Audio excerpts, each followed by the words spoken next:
Le monde moderne vous ment. Il vous dit que pour être fort, vous devez réagir à tout, à chaque offense, chaque opinion, chaque crise. C'est un piège, une prison mentale conçue pour vous épuiser et vous maintenir dans un état de réaction permanente.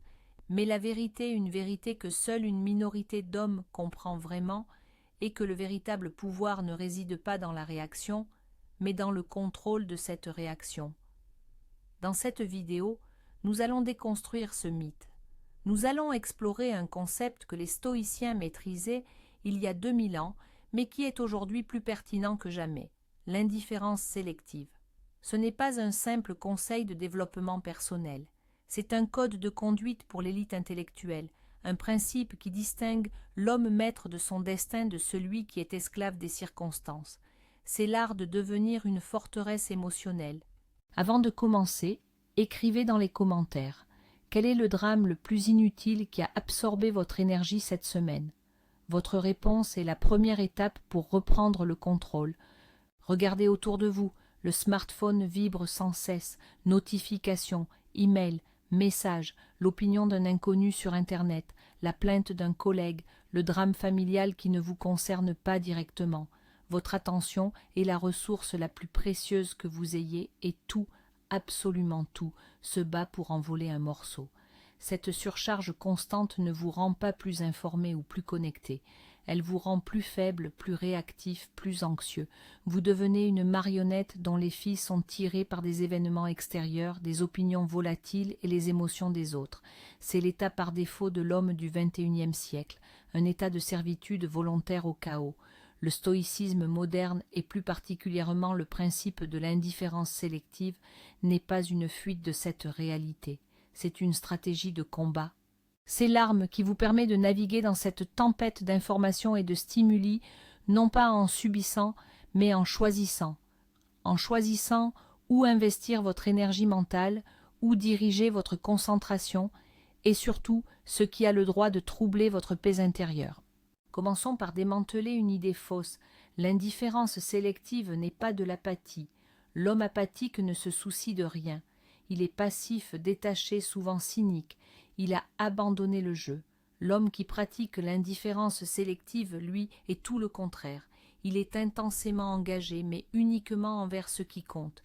Il a analysé le terrain de jeu de sa vie et a décidé sur quelle bataille il allait se battre. Pour tout le reste, il cultive une indifférence calme et délibérée. C'est une distinction cruciale. L'un est un signe de faiblesse et de résignation, l'autre est une démonstration de force et de stratégie. Pensez à un grand PDG. Se préoccupe-t-il de la couleur des post-it au 3e étage? Non, il se concentre sur la vision, la stratégie, les décisions qui impacteront l'avenir de l'entreprise. Il est sélectivement indifférent à la trivialité pour pouvoir être totalement présent pour l'essentiel, votre vie et votre entreprise. Vous êtes le PDG de votre propre esprit. Il est temps de commencer à agir comme tel. Le fondement de ce pouvoir repose sur un principe stoïcien fondamental, la dichotomie du contrôle. C'est si simple que la plupart des gens le survolent sans en saisir la profondeur. Il n'y a que 2 catégories de choses dans l'univers, celles qui dépendent de nous et celles qui n'en dépendent pas. C'est tout. Ce qui dépend de nous, nos jugements, nos opinions, nos actions, nos réactions. Ce qui ne dépend pas de nous, absolument tout le reste, le temps qu'il fait, l'économie, ce que les autres pensent de nous, le passé, l'avenir lointain. L'homme moyen passe 99% de son énergie mentale à s'inquiéter, à se plaindre et à essayer de manipuler des choses sur lesquelles il n'a aucun contrôle. C'est la définition même de l'inefficacité et de la souffrance auto-infligée. L'homme supérieur, l'homme stoïcien, inverse ce ratio. Il concentre 100% de son énergie sur son cercle d'influence, aussi petit soit-il. C'est là que réside son pouvoir. C'est la première grille de lecture pour appliquer l'indifférence sélective. Alors, comment appliquer ce filtre concrètement? Prenez l'opinion des autres. C'est l'un des plus grands voleurs d'énergie mentale. Quelqu'un vous critique sur les réseaux sociaux. Un collègue fait une remarque désobligeante. Un membre de votre famille désapprouve vos choix de vie. La réaction par défaut est la défense, la colère, la justification. C'est une perte de temps et d'énergie colossale. Appliquons le filtre stoïcien. Est-ce que l'opinion de cette personne est sous votre contrôle? Non. Est-ce que votre réaction à cette opinion est sous votre contrôle? Oui. L'indifférence sélective ici consiste à reconnaître l'opinion, à l'observer comme un nuage qui passe dans le ciel et à refuser de lui donner le pouvoir de dicter votre état émotionnel. Ce n'est pas ignorer le feedback constructif d'une personne que vous respectez. C'est choisir d'être indifférent au bruit émis par ceux dont l'avis n'a aucune valeur stratégique pour votre vie. C'est une discipline qui demande de la pratique, mais chaque succès renforce votre forteresse intérieure. Un autre domaine crucial pour l'indifférence sélective est le passé. Combien d'hommes sont tentés par des erreurs passées, une mauvaise décision financière, une relation échouée, des mots qu'ils regrettent d'avoir prononcés? Le passé est le parfait exemple de ce qui est hors de notre contrôle. Vous ne pouvez rien y changer, absolument rien. Y penser en boucle, ruminer la culpabilité ou le regret, c'est comme boire du poison en espérant que votre passé change. C'est une folie. L'approche stoïcienne est radicale. Analysez l'erreur une seule fois, froidement, pour en extraire la leçon. Une fois la leçon apprise, le reste de l'événement, la douleur, l'humiliation, le regret, devient un bagage inutile. Vous devez devenir sélectivement indifférent à ce bagage émotionnel. Laissez-le derrière vous. L'homme fort utilise le passé comme un manuel d'instruction, pas comme un hamac pour s'y prélasser dans la misère. Il en tire la sagesse et jette le reste, c'est un acte de pouvoir personnel immense. De même pour l'anxiété concernant l'avenir. L'anxiété est l'intérêt que vous payez sur des problèmes qui n'existent pas encore. C'est une projection de votre esprit dans un futur hypothétique sur lequel vous n'avez qu'un contrôle partiel. L'homme anxieux vit 1000 tragédies dans sa tête, alors que l'homme stoïcien n'en vit qu'une, celle qui se produit réellement si elle se produit. L'indifférence sélective s'applique ici en se concentrant uniquement sur la préparation qui est sous votre contrôle et en étant indifférent au résultat final qui ne l'est pas entièrement. Vous préparez un entretien d'embauche, concentrez-vous à 100% sur vos recherches, votre présentation, votre préparation, c'est votre domaine. Mais une fois que vous avez fait tout ce qui était en votre pouvoir, le choix final de l'employeur ne vous appartient plus. S'en inquiéter est inutile. Soyez indifférent au résultat, mais obsessionnellement concentré sur le processus. C'est ainsi que l'on remplace l'anxiété par l'action. Le concept de drame est au cœur de notre sujet. Qu'est-ce qu'un drame sinon un événement neutre auquel on a attaché une charge émotionnelle excessive? Votre collègue a été promu à votre place. L'événement neutre est « une personne a obtenu un poste ». La réaction dramatique est « c'est injuste, la direction ne me respecte pas, ma carrière est finie ». L'indifférence sélective est un coupe-circuit pour ce processus. Elle vous permet de voir l'événement pour ce qu'il est, sans la surcouche d'interprétation émotionnelle. Cela ne veut pas dire que vous ne devez rien ressentir. Cela veut dire que vous choisissez de ne pas vous laisser emporter par une histoire que votre ego se raconte. L'homme supérieur observe les faits, analyse les options et agit. Il ne perd pas son temps dans le théâtre de l'indignation. Le drame est une drogue pour les esprits faibles.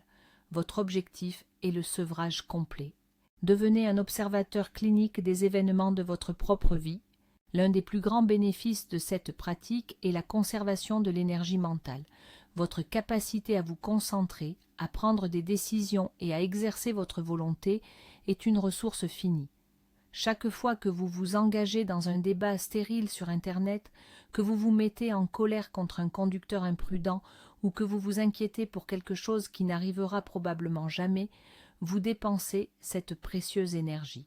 C'est comme avoir une fuite dans votre réservoir. L'indifférence sélective colmate ces fuites. En choisissant d'ignorer le trivial, le provoquant, l'inutile, vous accumulez une réserve massive d'énergie mentale. Cette énergie peut ensuite être déployée là où elle aura un impact maximal, sur vos projets, vos relations importantes, votre développement personnel. Les hommes qui réussissent ne sont pas nécessairement plus intelligents ou plus talentueux. Ils sont souvent simplement meilleurs pour allouer leur énergie. Ils ne la gaspillent pas. Cette discipline renforce également votre cadre. Dans le monde des interactions humaines, celui qui est le moins réactif est celui qui a le plus de pouvoir. Pensez à une négociation. La personne qui s'énerve, qui montre son désespoir, perd instantanément son avantage. Celui qui reste calme, imperturbable, qui est prêt à se retirer de la table, dicte les termes.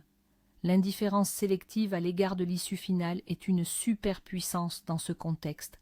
Dans vos relations personnelles, c'est la même chose. En n'étant pas constamment en demande d'approbation ou de validation, en n'étant pas déstabilisé par les humeurs des autres, vous devenez un pôle de stabilité. Les gens sont naturellement attirés par la force tranquille. Votre calme devient une source de pouvoir et d'influence, bien plus efficace que n'importe quelle démonstration de force ou d'émotion. Vous devenez le rocher autour duquel la rivière des émotions des autres s'écoule. Parlons des informations. Nous vivons dans une ère d'infobésité. 24 heures sur 24, 7 jours sur 7, les médias vous bombardent de crises, de scandales, d'outrages. Le but est de capter votre attention en stimulant vos émotions les plus primaires. La peur, la colère, l'indignation. C'est un modèle économique basé sur votre faiblesse émotionnelle. Pratiquer l'indifférence sélective envers le cycle des nouvelles est un acte révolutionnaire. Cela ne signifie pas être ignorant. Cela signifie choisir délibérément vos sources, choisir quand vous vous informez et surtout, refuser de vous laisser emporter émotionnellement par des événements sur lesquels vous n'avez aucune influence. Lisez un résumé des faits une fois par jour, comprenez les enjeux puis fermez l'onglet. Ne laissez pas le chaos du monde devenir le chaos de votre esprit. Protégez votre tranquillité comme un bien précieux, car c'est exactement ce qu'elle est. Un autre aspect est l'indifférence aux petites contrariétés de la vie quotidienne. Le café renversé, les embouteillages, la connexion Internet lente. Pour beaucoup, ces petits événements sont suffisants pour gâcher une journée. Pourquoi ? Parce qu'ils laissent des trivialités dicter leur état interne. L'entraînement stoïcien consiste à utiliser ces moments comme des opportunités. Chaque petite frustration est un test, un exercice pour votre muscle de l'indifférence. Au lieu de vous énerver, vous pouvez choisir de respirer et de vous dire « Ceci est hors de mon contrôle. Mon énergie est trop précieuse pour être dépensée ici. » Cela peut sembler anodin, mais la maîtrise de ces petites batailles quotidiennes construit la résilience nécessaire pour faire face aux grandes. Si vous ne pouvez pas rester calme quand votre Wi-Fi est lent, comment espérez-vous rester calme face à une véritable crise ? Cette approche change radicalement votre perception du succès et de l'échec. La société nous apprend à nous attacher émotionnellement aux résultats. Le succès apporte l'euphorie, l'échec apporte le désespoir. Le stoïcien, lui, s'attache à l'effort, à l'intention, à l'action vertueuse. C'est la seule chose qu'il contrôle. Il fait de son mieux, avec honneur et discipline.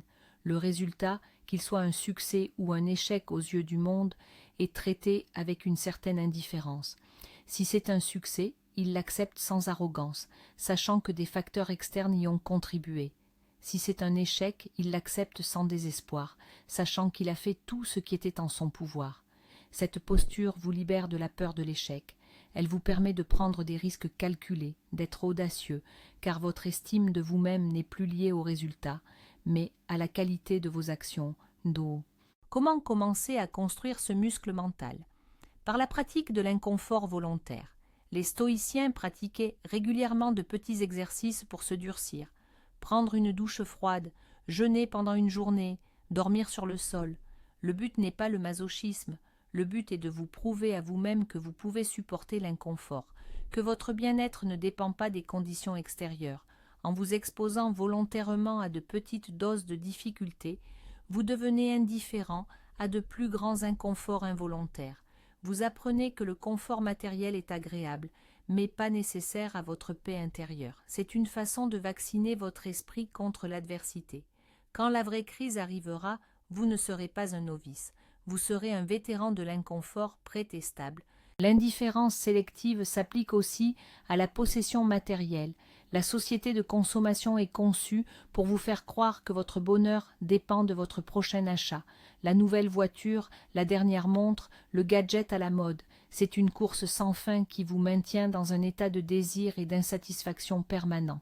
L'homme stoïcien n'est pas contre la richesse ou les belles choses, mais il cultive une indifférence à leur égard. Il peut en profiter si elles sont là, mais leur absence ne perturbe pas sa tranquillité. Son bonheur est interne, pas externe. Il trouve sa valeur dans son caractère, pas dans ses possessions. Cette liberté par rapport au matérialisme est une source de pouvoir immense. Vous ne pouvez pas être contrôlé ou manipulé par le désir de choses que vous n'estimez pas essentielles à votre bien-être. Pensez à votre cercle social. Le principe s'applique ici aussi. Vous n'avez pas besoin d'être indifférent aux personnes que vous aimez, mais vous devez être sélectivement indifférent aux drames inutiles, aux plaintes chroniques et à la négativité de certaines personnes, même celles de votre entourage. Votre temps et votre énergie émotionnelle sont limités. Vous avez la responsabilité de les investir judicieusement. Cela peut signifier de passer moins de temps avec l'ami qui ne fait que se plaindre ou d'établir des frontières claires avec un membre de la famille qui se nourrit de drames. Ce n'est pas de la cruauté, c'est de l'autopréservation stratégique. Entourez-vous de personnes qui vous élèvent et soyez sélectivement indifférent aux dynamiques qui vous tirent vers le bas. Votre environnement façonne votre esprit. Choisissez-le avec la même rigueur qu'un général choisit son terrain. Une technique mentale puissante est la vue d'en haut. C'est une visualisation pratiquée par Marc Aurèle. Imaginez que vous vous élevez au-dessus de votre situation actuelle. Vous voyez votre maison, puis votre ville, votre pays, la Terre, le système solaire.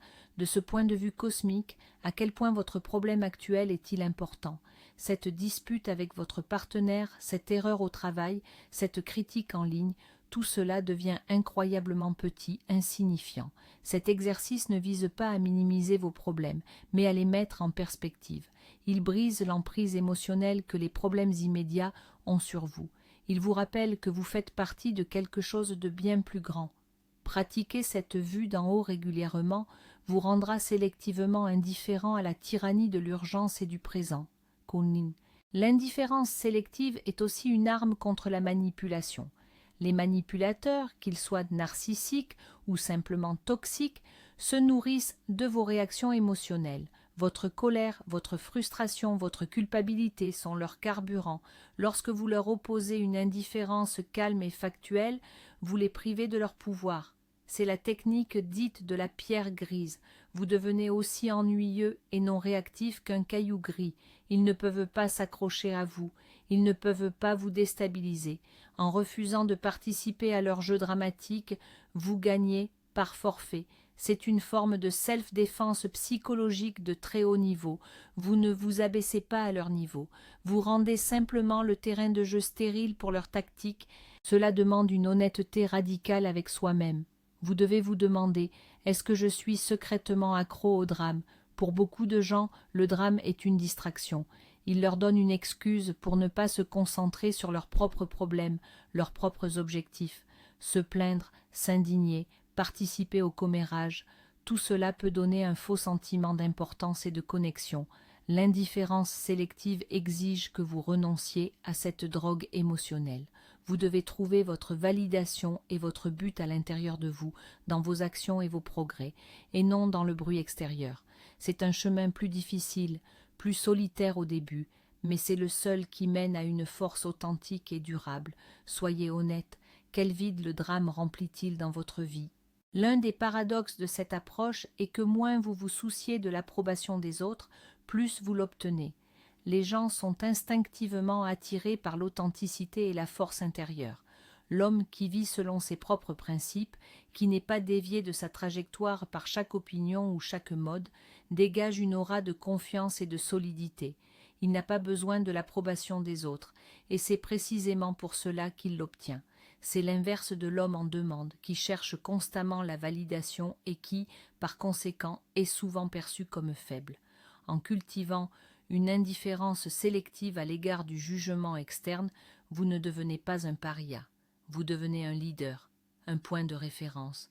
Les gens ne vous suivront peut-être pas, mais ils vous respecteront, et le respect vaut bien plus que l'approbation. Il est important de noter que ce n'est pas un interrupteur que l'on peut actionner du jour au lendemain. C'est une pratique, une discipline quotidienne, vous échouerez. Il y aura des jours où une remarque stupide vous mettra en colère.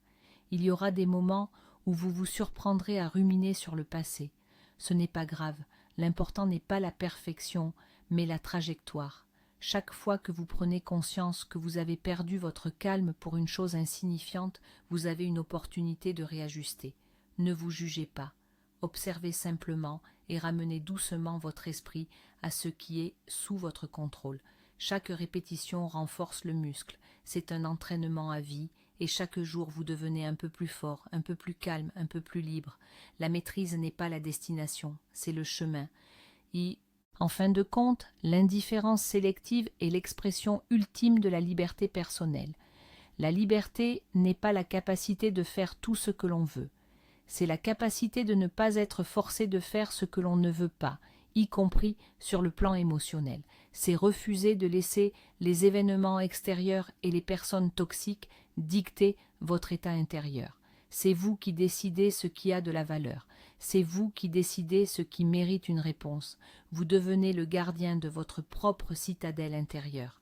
La plupart des hommes laissent les portes grandes ouvertes, permettant à n'importe quel envahisseur, une critique, une mauvaise nouvelle, une contrariété, de piller leur paix.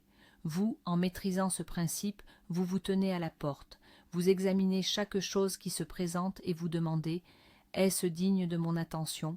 La plupart du temps, la réponse sera non. Et dans ce non réside votre pouvoir. Nous arrivons au terme de cette exploration.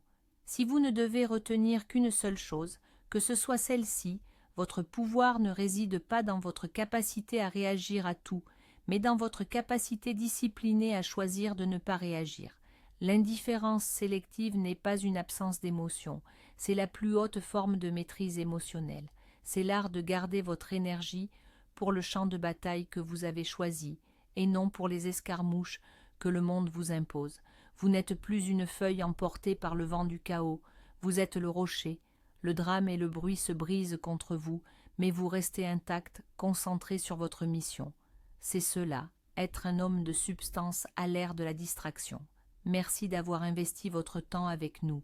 Si cette stratégie résonne en vous, abonnez-vous pour continuer à aiguiser votre esprit. Maintenant, j'ai une dernière question pour vous, et je veux que vous y répondiez dans les commentaires. Quelle est la première chose insignifiante que vous allez consciemment ignorer dès demain pour commencer à reprendre votre pouvoir ?